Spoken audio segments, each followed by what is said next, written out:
Donc, marcher avec Christ, donc certains disent qu'ils sont dans le monde, oui mais moi je fais ce que je veux, je suis libre, c'est pas vrai. Ils croient mais il n'est pas libre du tout.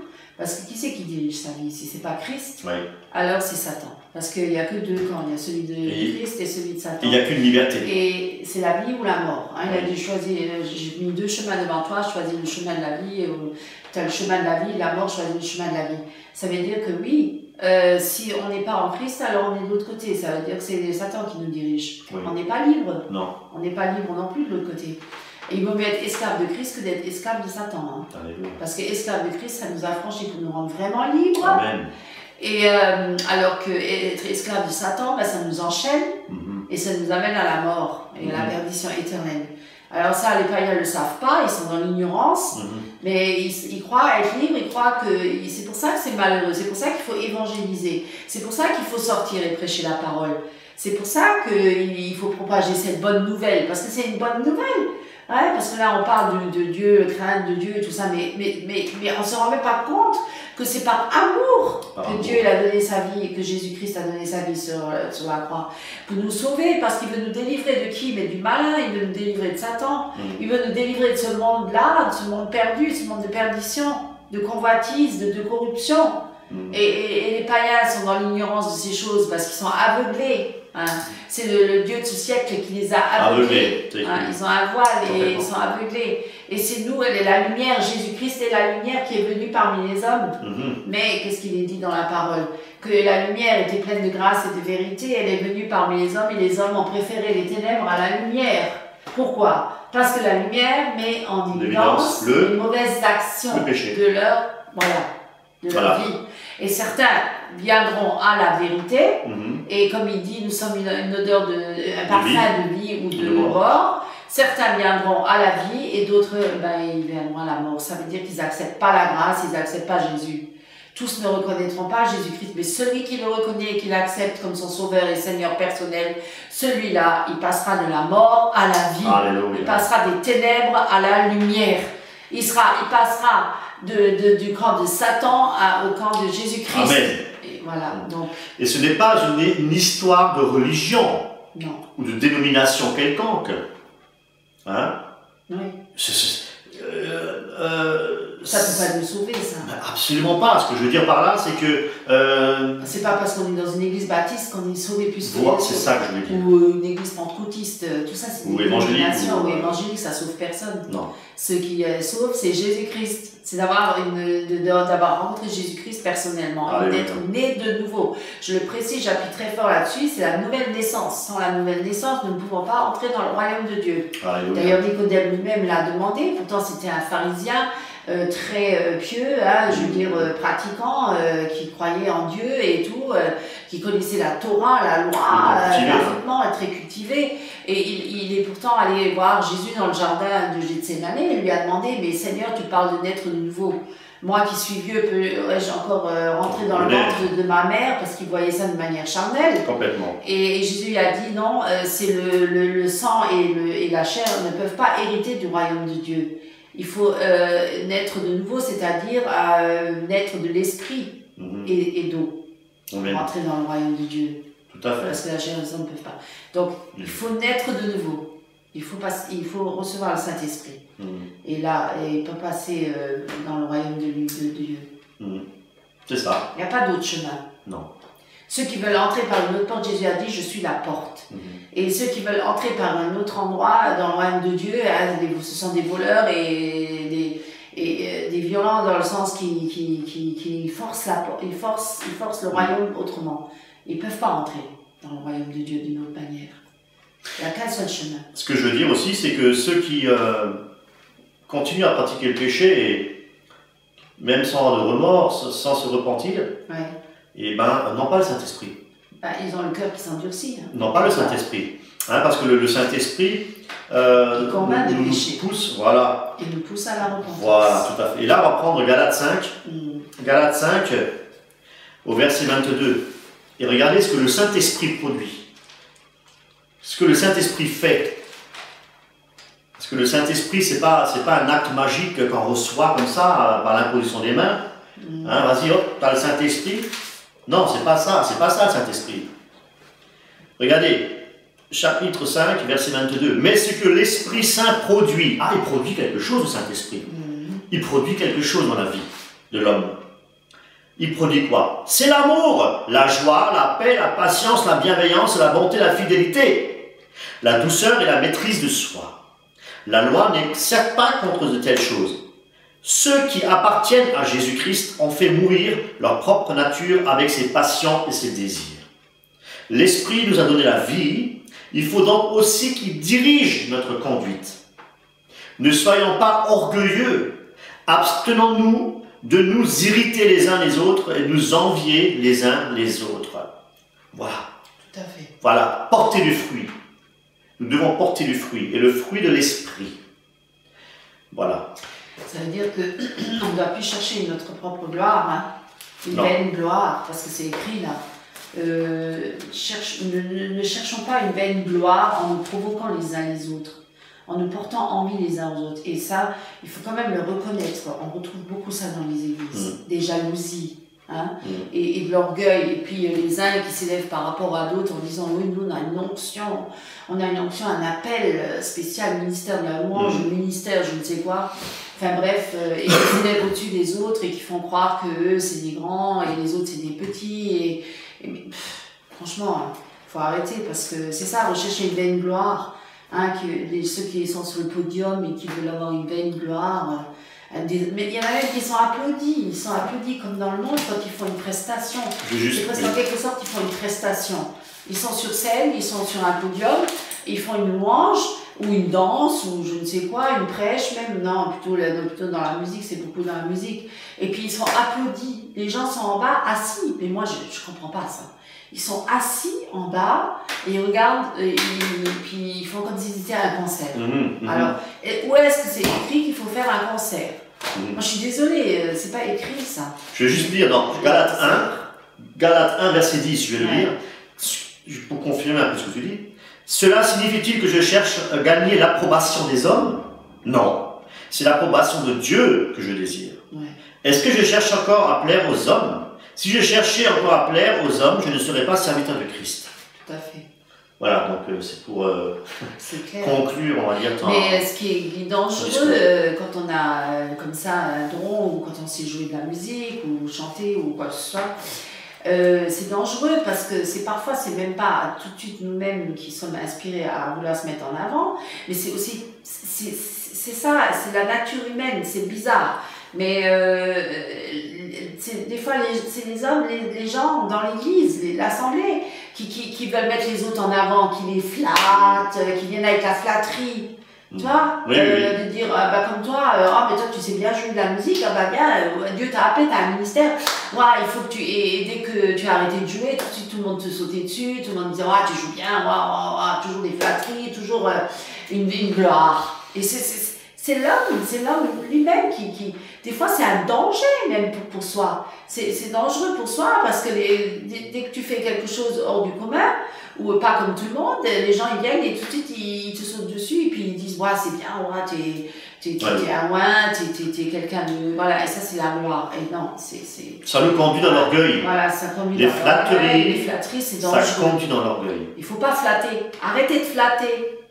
Arrêtez, chrétiens, de flatter les autres chrétiens, charnels, arrêtez de vous flatter les uns les autres, arrêtez de vous élever vous faites les uns plus de mal que du bien. Arrêtez de vous, arrêtez de vous croire que vous êtes particulier, vous êtes rien, vous avez été sauvés par grâce, des pécheurs. Mais non, nous non plus on n'est rien. Mais on n'est pas là pour s'élever d'ailleurs. D'ailleurs, vu notre vie, on ne va pas rentrer dans les détails, mais croyez-moi, vous avez vraiment, on n'a rien à vous envier. Non, vous n'avez pas à nous envier dans rien, croyez-nous. On passe par beaucoup d'épreuves et on ne parle pas de notre vie personnelle, mais croyez-nous qu'on passe par des dures épreuves. Autant mon mari que moi. Ah oui. Alors je peux vous le dire. On peut aussi vous dire une chose importante à savoir, que ceux qui veulent suivre Jésus-Christ pieusement seront persécutés. Donc il y a plusieurs formes de persécution. Persécution morale, physique, persécution financière. Il y a plusieurs sortes de persécution. Et vous ne pouvez pas, si vous vous dites que vous êtes un enfant de Dieu et que vous marchez dans la sainteté, si vous dites que vous ne pouvez pas persécuter, c'est qu'il y a un problème. Oui, et puis pas seulement les épreuves, hein. Je veux dire, il y a aussi Satan qui nous met dans des situations embarrassantes. Bon, il n'a pas tout pouvoir, mais Dieu, parfois, il permet. C'est pas l'évangile de l'eau de rose, hein. C'est pas... Parfois, Dieu il permet des épreuves dans notre vie, et déjà pour mourir à nous-mêmes, hein, parce qu'on passe aussi par ce chemin-là, ce chemin de sanctification. On ne veut pas dire, voilà, j'ai dit, ok Seigneur, je te suis, allez, sanctifie-moi. Non, être sanctifié, ça fait mal. Ouais. Ça fait mal parce qu'on doit mourir à nous-mêmes, à la chair. Et la chair, elle veut pas, elle résiste, hein, elle résiste. Elle est toujours là, elle revendique. Et donc, c'est un combat. C'est un combat entre la chair et l'esprit. Entre Satan et Dieu. Ça, c'est encore un autre domaine. Le moi aussi, voilà. le moi. Alors, c'est pas toujours Satan, parce qu'on veut toujours... ces chrétiens qui disent toujours tout c'est Satan. Non. Ouais, le diable partout. Non, il y a chair. notre part de responsabilité. C'est aussi nous, notre moi, notre ego, notre chair. Elle aussi, elle est là. Et on a aussi un combat par rapport à ça. Notre caractère aussi. Voilà, notre personnalité qui s'est formée avec le temps, avec les années, avec ce qu'on a accumulé, avec ce qu'on a appris, avec notre éducation. Tout ça, il faut que ça soit enlevé. Tout ça, il faut l'enlever, il faut l'extirper, il faut être délivré. Il faut être délivré. Ouais, pour que Christ puisse vivre pleinement en nous. Il y a un réel combat. C'est important. Il y a un réel combat. Voilà, tous nos désirs. Moi, j'avoue et je le dis, et je pense que toi aussi, tout ce que j'ai désiré vivre, même avec Dieu, je ne le vis pas. Je n'ai jamais eu. C'est pas pour vous décourager maintenant que je vais vous dire ça. Mais je peux vous garantir que je n'ai vraiment pas eu ce que moi je voulais. Alors. Est-ce que Jésus-Christ a eu ce qu'il voulait? Voilà. Donc, vous voyez, c'est pas. On vous parle pas d'un évangile à l'eau de rose, là. On vous parle du vrai évangile, pur et dur. La parole est dure, croyez-le-moi. C'est marqué. C'est écrit. Qui peut l'entendre? Voilà. Donc, nous, on ne veut pas vous enseigner une parole légère, facile, comme certains prédicateurs qui disent oui, demandez, Dieu vous donne, demandez une voiture. Moi, j'ai entendu des témoignages, mais ça m'a sidéré. C'était, entre guillemets, un pasteur qui avait ouvert une école biblique payante. Hein, et qui a dit un jour, un matin, il s'est levé, Dieu lui a dit ouvre une école biblique payante. Moi, je ne vais pas lancer la pierre, mais alors lui, sa femme, elle voulait absolument une bague avec un diamant qu'elle avait vu dans une bijouterie. Et elle l'a convoité. Elle a convoité cette bague, excuse-moi, c'est de la convoitise. Donc elle a convoité. Et puis elle a dit à son mari, non, elle était chère. Et elle a dit à son mari, oh, qu'est-ce que j'aimerais bien avoir cette bague, ce diamant, tout ça, nanana. Et elle l'a eu parce que son mari a prié, il a demandé à Dieu, et Dieu, il a fait un jour, il a eu ce cadeau. Elle a eu ce cadeau, elle a eu cette bague, ce diamant. Dieu lui a donné cette bague. Enfin, je trouve que... Sérieusement, est-ce que vous pensez que Dieu, il est dans cette affaire-là? Moi, je ne sais pas. Voilà, donc par rapport à ce qu'on lit là-dedans, et tous ces chrétiens persécutés à l'autre bout de la terre, enfin, l'autre bout de la terre dans les pays où c'est le communisme, où c'est les musulmans qui persécutent.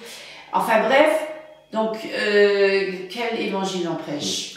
Alors, quel évangile? Ce que je veux préciser... C'est ça, je vais quand même ouvrir les yeux quand même. C'est qu'on emploie souvent cette phrase, effectivement, demander, vous recevrez, etc.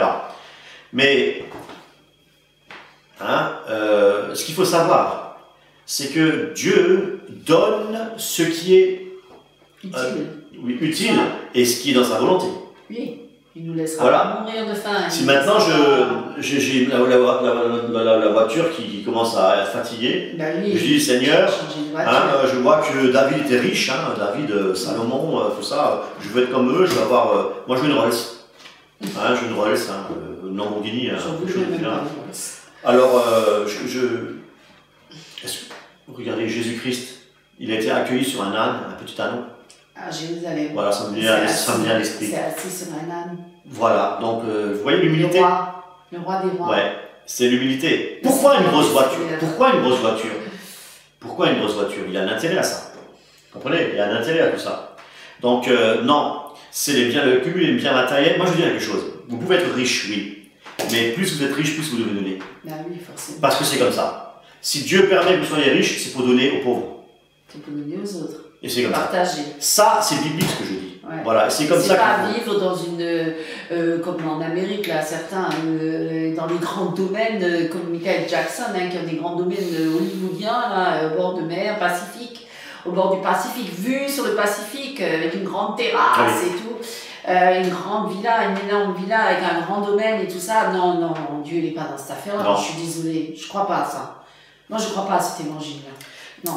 On va tourner dans 1 Jean. Non. Non. On va tourner dans 1 Jean, chapitre 4. Et dire que Dieu l'a béni. Chapitre 3. Jean, chapitre 3. Ouais. 1 Jean. Ah, 1 Jean. Oui. Chapitre 3, verset 9. 1 Jean. Quiconque est un enfant de Dieu cesse de pécher, car la puissance de vie qui vient du Père est en lui. Puisque Dieu est son Père, il ne peut pas continuer à pécher. Voici ceux qui distinguent clairement les enfants de Dieu des enfants du diable. Voilà, on ne peut pas être plus clair, on ne peut pas être plus clair. Jésus-Christ nous fait bien comprendre, c'est Christ, hein. Jésus-Christ nous fait bien comprendre que pour être, comment dire, un enfant de Dieu, nous devons obéir à Dieu, c'est-à-dire ne plus pécher. Hein? C'est pour cette raison-là qu'au début on disait, est-ce que Dieu aime le pécheur? Oui, il aime le pécheur qui se repent. Mais quand on dit, est-ce que Dieu aime le pécheur, ça peut sous-entendre beaucoup de choses. Hein? Hein, le pécheur, ok, bon, c'est pas grave, on entend il pêche. En fait, quelqu'un qui est né de nouveau, il ne peut plus continuer à pécher. Parce que le Saint-Esprit en lui le retient, il va lui montrer. Ça ne veut pas dire qu'on ne pêche plus jamais, hein, je veux dire, attention. Non. Si quelqu'un a péché, le Saint-Esprit va le reprendre. Nous pardonner. Et si la personne elle revient pleinement à Christ et se repent de ses péchés, Dieu va l'accueillir à nouveau. Ce n'est pas la question. Oui, c'est ça. Mais il ne faut pas jouer avec la grâce. C'est-à-dire il ne faut pas volontairement pécher. Voilà. Ouais. Donc, Romains 7. C'est ça, pas profiter de cette grâce. Romains 7, et je vais lire à partir du verset 15. Romains 7, à partir du verset 15, où il est dit: je ne comprends pas ce que je fais, Paul qui parle, hein, car je ne fais pas ce que je voudrais, mais je fais ce que je déteste. Si ce que je fais, je ne le veux pas, je reconnais ainsi que la loi est bonne. Si je fais, ce n'est donc pas moi qui agis, mais c'est le péché qui habite en moi. Car je sais que le bien n'habite pas en moi, c'est-à-dire dans ma faiblesse humaine, etc., etc., etc. Donc on utilise souvent ce passage-là pour justifier le péché. Et c'est une erreur. C'est une erreur monumentale. Parce que ce qu'il faut savoir, c'est que ici, Paul parle de sa nature pécheresse avant d'avoir connu Jésus-Christ. Et je vais vous le prouver. Tout à fait. Je vais vous le prouver. Voilà. Donc, et là, maintenant, nous allons directement au verset 9. C'est-à-dire avant. Verset 9 ? Oui. Avant. D'accord. Donc, un peu avant. Pas après, avant. Verset 9. Autrefois. Oui. Sans la loi, j'étais vivant.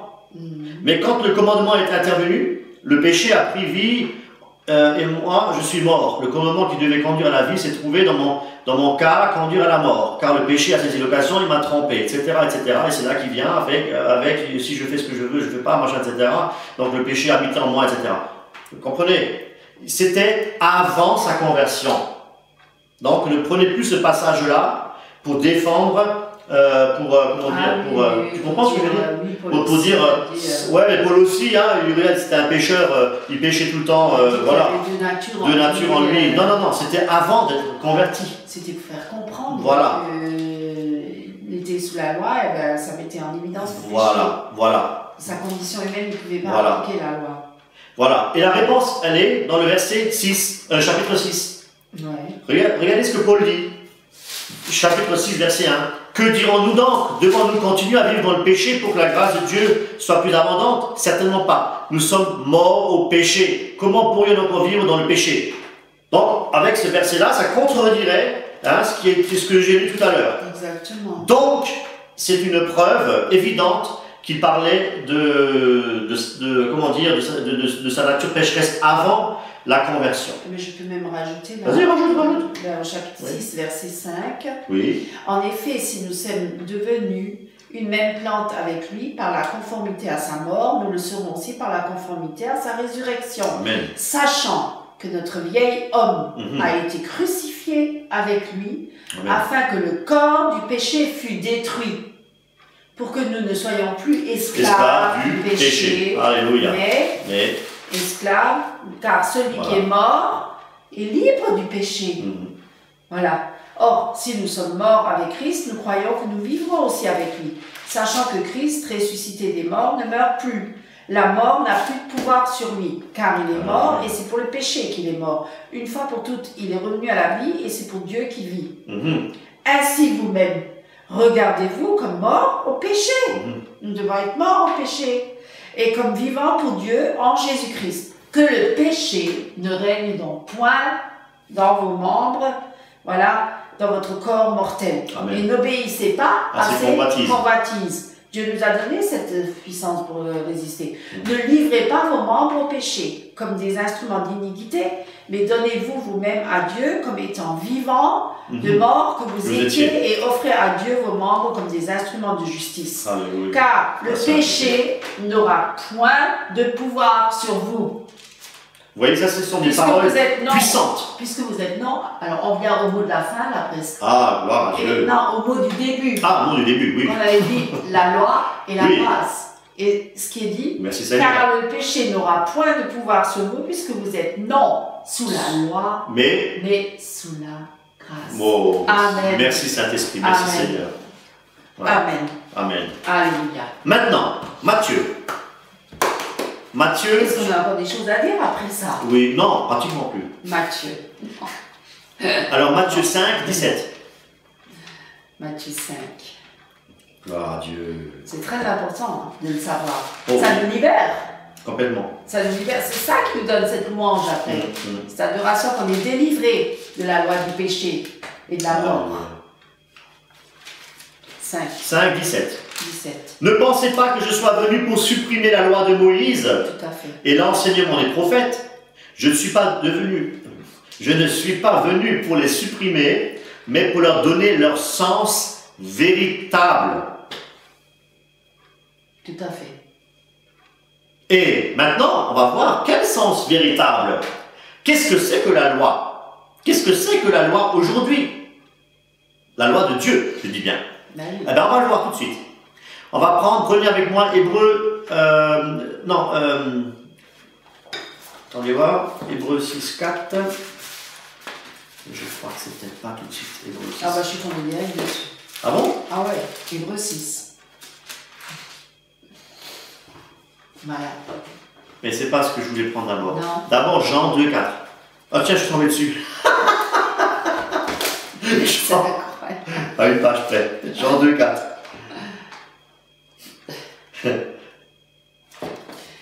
Chacun son tour, hein. Jean 2, 4. Toujours la Bible à l'appui. Oui. Des passages qui montrent ce que c'est que la loi aujourd'hui. Hein, l'accomplissement. Hein, par Jésus-Christ. Matthieu 5, verset 21. Ouais. Voilà, Matthieu 5, verset 21. Vous avez entendu dire à nos ancêtres, il dit à nos ancêtres, ne commets pas de meurtre, tout homme qui en tue un autre sera emmené devant le juge. Hein? Ça, c'est la loi de Dieu. D'accord. Mais moi, enfin Jésus-Christ, je vous déclare, tout homme qui se met en colère contre son frère sera amené devant le juge. Celui qui dit à son frère imbécile sera amené devant le conseil supérieur. Celui qui lui dit fou mérite d'aller dans le feu de l'enfer. Si donc tu viens présenter ton offrande à Dieu, etc. Donc là, on voit que cette, cette loi est amplifiée en Jésus-Christ. Elle prend un sens véritable, dans le sens, elle est encore plus amplifiée. Et pourquoi? Parce que nous sommes le temple vivant de Jésus-Christ. Et c'est pour cette raison-là qu'avec Saphira et Ananias, le Saint-Esprit, Dieu a été tellement dur, hein, parce que Dieu habite en nous. Il n'habite plus dans un tabernacle, dans un temple, Donc, raison de plus, justement, de ne pas pécher. Et donc, effectivement, de comprendre que la loi, maintenant, elle a été amplifiée. Et pour aller plus loin, verset 27, vous avez entendu qu'il a été dit, ne commets pas d'adultère, mais moi, je vous déclare, tout homme qui regarde une femme d'un autre pour la désirer a déjà commis l'adultère avec elle dans son cœur. Si donc, à cause de ton œil droit, tu tombes dans le péché, arrache-le et le jette-le loin de toi. Il vaut mieux pour toi perdre une seule partie de ton corps que d'avoir ton corps tout entier jeté en enfer. Si c'est à cause de ta main droite que tu tombes dans le péché, coupe-la et jette-la loin de toi. Il vaut mieux que tu perdes un de tes membres que d'aller en enfer avec ton corps entier. Juste à arrêter parce que cette parole-là, les musulmans ils font ça. Oui, carrément, ils ont pris ça à la lettre. À la lettre. Ils coupent la main. Oui, quand on vole ou... c'est symbolique. Oui, complètement. On va couper la main, voilà, donc on voit que la loi de Dieu, elle a été... elle est bonne, sainte, elle a été amplifiée. Et le plus grand commandement, c'est le plus grand commandement du Nouveau Testament, c'est d'aimer Dieu de tout son cœur, toute son âme, tout son esprit, et d'aimer son prochain comme soi-même. Vous ne pouvez pas aimer votre prochain si vous ne connaissez pas Dieu.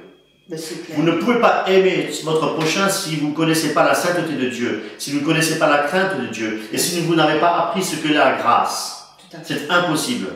Donc, il va falloir commencer par le début. On vous l'a expliqué un petit peu, vous regardez de nouveau la vidéo, etc. Bon, maintenant, il y a des passages dans la Bible qui font très peur. Je vous avais tout à l'heure, je vous avais parlé de ça. On va prendre Hébreux, chapitre 6, verset 4. Hébreux, chapitre 6. Verset 4. En effet, qu'en est-il de ceux qui retombent dans une vie mauvaise? Ils ont une fois reçu la lumière de Dieu, ils ont goûté aux dons célestes et ont eu part au Saint-Esprit. Ils ont senti que la parole de Dieu est bonne et ils ont fait l'expérience des puissances du monde à venir. Et pourtant, ils retombent dans une vie mauvaise et il est impossible de les amener à une nouvelle fois à changer de vie, car ils clouent de nouveau le Fils de Dieu et sur la croix et l'exposent publiquement aux insultes. Et un autre passage dans Hébreux 10, 26. Car si nous continuons à pécher volontairement, après avoir appris à connaître la vérité, il n'y a plus de sacrifice qui puisse enlever les péchés. Il ne nous reste plus qu'à avoir peur en attendant ce qui arrivera, c'est-à-dire le jugement et le feu ardent qui dévorera les ennemis de Dieu. Tout homme qui désobéit à la loi de Moïse est mis à mort sans pitié, s'il est reconnu coupable d'après le témoignage de 2 ou 3 personnes. Qu'en sera-t-il alors de celui qui méprise le Fils de Dieu, considère comme une chose sans valeur le sang de l'alliance de Dieu par lequel il a été purifié, et insulte l'esprit de la grâce? Vous pouvez bien penser à quel point la punition qu'il mérite sera pire, car nous connaissons celui qui a déclaré « C'est moi qui tirerai vengeance, c'est moi qui paierai le retour », et qui dit aussi « Le Seigneur jugera son peuple ». Il est terrible de tomber dans les mains de Dieu vivant. Vous voyez, ça c'est notre Dieu. Et il est terrible. Ce sont des passages de la Bible qui font très peur. Mais sachez que si vous avez cette crainte au fond de votre cœur, cette peur, c'est une bonne peur, c'est une crainte de Dieu. Et que si vous dites, est-ce que j'ai commis ce péché impardonnable que je dois attendre l'enfer? Et bien si vous avez cette crainte dans votre cœur, c'est que vous n'avez pas encore commis. Parce que ce qu'il vous reste à faire, c'est de vous repentir dans ces cas-là et vraiment de marcher dans la sainteté. Quelle que soit la religion que vous avez, que vous soyez catholique ou protestant ou j'en sais rien, quelle que soit la religion, ce qui est important, c'est d'avoir une relation avec Dieu, c'est de marcher dans la sainteté, le connaître, lisez les Écritures. Et si dans votre église, on vous enseigne autre chose que ce qu'il est écrit dans la parole de Dieu, sortez de l'église. L'église ne vous sauvera pas. L'église ne vous sauvera pas, il n'y a que Jésus-Christ qui vous sauvera. Voilà, ça c'était quelque chose que je voulais dire. Alors que faut-il faire? Acte 3, 19. Que faut-il faire, mes amis, pour être sauvés? Acte 3, 19. Faut-il aller dans une église quelconque? Faut-il changer de dénomination? Voilà. Qu'est-ce qu'il faut faire? Qu'est-ce qu'il faut faire pour être... Repentez-vous. Voilà. Alors, repentez-vous. Lis. Repentez-vous donc et convertissez-vous pour que vos péchés soient effacés. Chez moi, il est marqué changer de comportement et d'esprit et tournez-vous vers Dieu pour qu'il efface vos péchés. Voilà. Magnifique. Ensuite, on va prendre Jean 8, 11. Jean 8, 11. Hop là.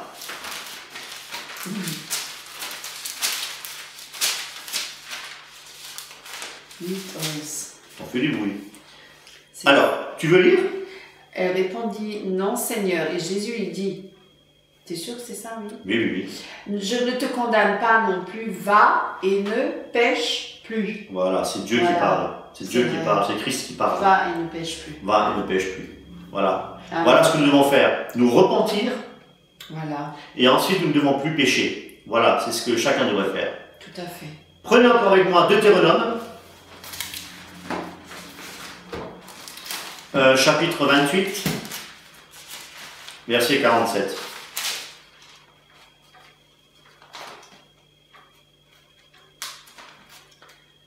Deutéronome 28, tu dis.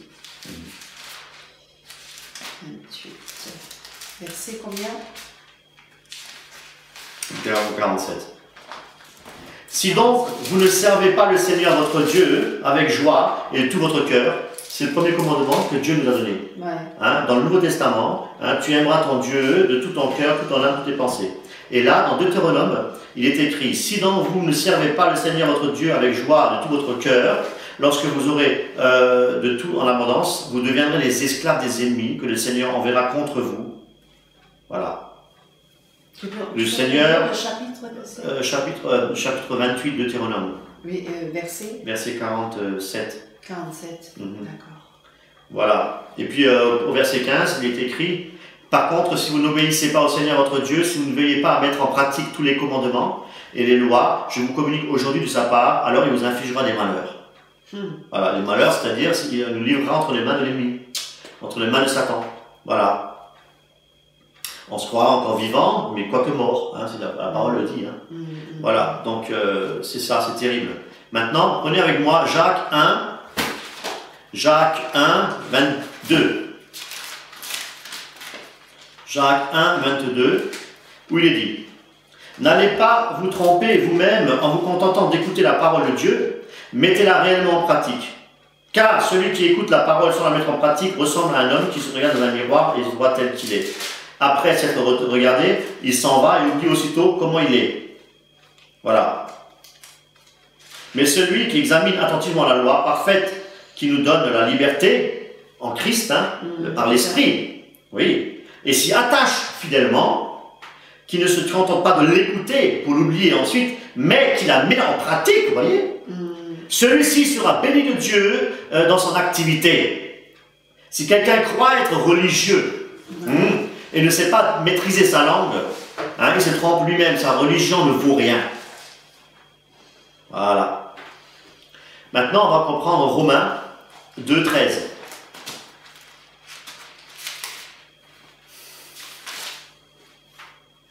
Car les hommes agréables à Dieu ne sont pas ceux qui se contentent d'écouter la loi, mais ceux qui obéissent à ce qu'elle ordonne. Voilà. On ne peut pas être plus clair. On ne peut pas être plus clair. Voilà.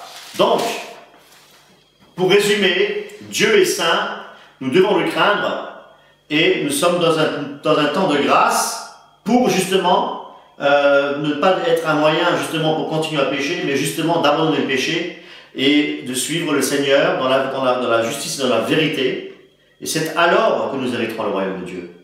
Ceux qui obéissent à Dieu seront sauvés. Ceux qui mettent le commandement en pratique seront sauvés. Alors, le mot de la fin, peut-être... Je peux peut-être préciser. Oui. Parce qu'on peut peut-être... mais c'est par la foi. Il ne faut pas oublier. C'est pas en pratiquant un certain nombre de règles. Parce que là, on se mettrait sous la loi. Parce que bon, il a quand même dit aux Galates insensés, pourquoi vous qui avez commencé par la grâce, vous finissez par la loi. Donc il faut quand même préciser ça. Certains retombent sous la loi, parce qu'ils pensent qu'après il faut pratiquer des œuvres, des règles, tu vois. Les juifs messianiques. Par exemple, ceux qui veulent remettre le Shabbat et tout ça, et voilà, se remettre sous le joug de la loi. En fait, il faut rester toujours sous la grâce et donc c'est par la foi. Mhm. Il faut quand même le préciser que c'est par la foi que nous avançons. Ce n'est pas par des règles que nous devons mettre en pratique et nous devons faire toutes ces règles-là, ici et ça, pour plaire à Dieu, parce que là, on revient sur la loi. Non, c'est par la foi. Parce que vous êtes sauvés. Vous êtes sauvés. Parce qu'Abraham aussi, c'était par la foi qu'il est entré dans le pays de Canaan. C'est par la foi, l'héritage qu'il a eu. C'est par la foi que nous pouvons pratiquer les choses que Dieu veut que l'on pratique, qui sont dans sa volonté. Par la foi. Par l'esprit, par la foi, par la foi. C'est ça. C'est par la foi que nous hériterons le royaume de Dieu. Voilà. C'est par la foi que nous sommes guéris. Voilà, par la foi. Donc il faut quand même préciser cela. C'est ça aussi la grâce, c'est par la foi. Parce que sous la loi, ce sont des règles. C'est pour ça qu'il disait, celui qui n'applique pas toute la loi, il n'est pas digne devant Dieu. Et c'est pour ça que les Juifs, ils pratiquent toutes les lois, là, et tout, tellement... Et il y en a combien des lois, et des règles, et des cérémoniels, et tout ça. Il y en a énormément. Et personne ne peut les pratiquer tous. Donc, c'est dans l'Hébreu, il y a toute une liste avec Abraham, par la foi. Voilà, donc c'est tout par la foi. Par la foi. Ça, je voulais juste rajouter ça pour le mot de la fin. Alléluia. Voilà, nous sommes sauvés par la grâce et par la foi. Donc, nous devons craindre le Seigneur, nous devons marcher fidèlement, nous devons nous séparer du péché. Si nous savons de notre vie, si nous fumons ou si nous buvons ou quoi que ce soit, ou comme je vous ai expliqué, si on met d'autres choses en avant, que l'on ne met pas Dieu à la première place, c'est-à-dire si on ne fait pas de l'Éternel le délice, si on ne fait pas le matin on se lève, c'est Dieu, le soir on se couche, c'est Dieu, la journée c'est Dieu, avoir une communion avec le Saint-Esprit, si on ne se laisse pas guider par le Saint-Esprit, il y a un gros problème. On est des religieux. On est des religieux, c'est pas bon. Dieu veut qu'on ait une communion avec lui. C'est là qu'on apprendra à le connaître. C'est là qu'on apprendra à le craindre, à le respecter, à l'aimer, à le glorifier, à l'adorer. En écoutant sa parole, en lisant la Bible, en se laissant conduire par le Saint-Esprit, parce que l'Esprit est vivant, l'Esprit vivifie. Tout à fait. Donc, il y a tous ces éléments-là qui sont partie intégrante de la vie d'un chrétien. Et nous devons nous conformer, non pas au siècle de ce monde, certainement pas, mais nous devons nous conformer à ce que le Saint-Esprit nous commande de faire. Nous enseigne. Parce que nous ne sommes pas sous la loi, mais sous la grâce. Est-ce que tu peux terminer par la prière, s'il te plaît? Merci. Père, nous te remercions pour ta parole.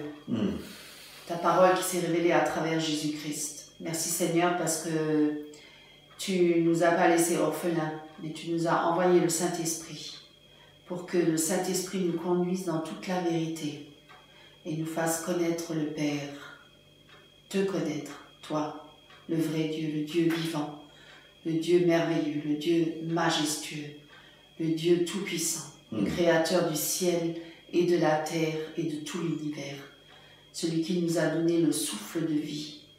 Merci Seigneur parce que nous avons une espérance en toi. Alléluia. Cette nouvelle Jérusalem. Seigneur, nous voulons nous réjouir et lever nos têtes parce que notre délivrance est proche. Que tu bénis tous les auditeurs, toutes les auditrices, tous nos frères et sœurs en Christ, tous ceux qui ont suivi cette émission, que tu les bénisses et que tu les touches profondément dans leur cœur et que tu te révèles puissamment à eux, Seigneur, pour qu'ils soient bénis abondamment.